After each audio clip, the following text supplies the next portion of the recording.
Hello' friend, আজি বহুত দিনৰ মূৰত আপোনালোকৰ মাজলৈ মিনি ভ্লগ এটা লৈ আহিছোঁ। মানে আজি কি কৰিব, আজি মোৰ ৰাসৰ প্ৰগ্ৰাম আছে, চ' ধুনীয়াকৈ বাঢ়ি উলিয়াই লৈছোঁ, লৈ পেলাই অলপ প্ৰেক্টিছ কৰি লৈছোঁ। মানে আজি ক'তো প্ৰেক্টিছ ৰখা নাই, তো ডাইৰেক্ট প্ৰগ্ৰামলৈ যামগৈ। আৰু গাইছ, মোৰ চুলিখিনি পূৰা জোপোহা দেখিছে, কাৰণ মানে গোটেই চুলিখিনি দীঘল কৰিম বুলি ভাবিছোঁ, চব কাটা নাই চুলিখিনি। আৰু ৰাতি ধুনীয়াকৈ বেগ চেক লৈ পেলাই প্ৰগ্ৰামলৈ আহিলোঁ। আৰু আগত চাওকচোন আমাৰ বেগ চেক কেনেকৈ আছে, মই মানুহটো একে হেৰি হৈ গৈছোঁ। তাৰপিছত এইফালে আহি পেলাই গৌৰীকো উঠাই ল'লোঁ, তাৰপিছত আমি দুয়োটাই প্ৰগ্ৰামৰ জেগালৈ গৈ আহিছোঁ। এইকেইদিন প্ৰগ্ৰামে ঘূৰি ফুৰা মোৰ মাত কিবা হৈ গৈছে গৈ। আৰু এইফালে আমি দিবাকৰ ভাইকো লগ পাই গ'লোঁ। আৰু ইয়াতেই আজি আমাৰ ৰাসৰ অনুষ্ঠান হ'ব, তো আহি পালোঁ আমি গৌৰীয়ে মই।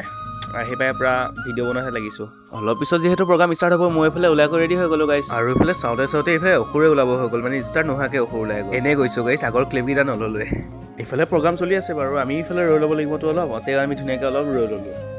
আৰু আজি জীৱনত মই প্ৰথমবাৰ অসুৰৰ মাত দিছোঁ দেই, দিব নাজানো, তেওঁ এনেই এপাক দিছোঁ। আৰু বজাৰ প্ৰগ্ৰাম শেষ কৰি আকৌ তাতে পূৰা জুই ধৰি লোৱা গৈছে, মানে পূৰা ঠাণ্ডা ন গাইছ, পূৰা লগৰকেইটা জুই ধৰিছে, আমি আহি পেলাই পোৱাইছোঁহি। আৰু ৰাতিপুৱা ধুনীয়াকৈ লগৰটোক লৈ ঘৰলৈ গুচি আহিলোঁ। আৰু চাওকচোন ৰাইজ, ইফালে ইমান কুঁৱলীটো পূৰা কুঁৱলীত আহিবলগীয়া হৈছে। তো আজিলৈ আহিছোঁ গাইছ, বাই বাই, নেক্সট ভিডিঅ' লগ পাম।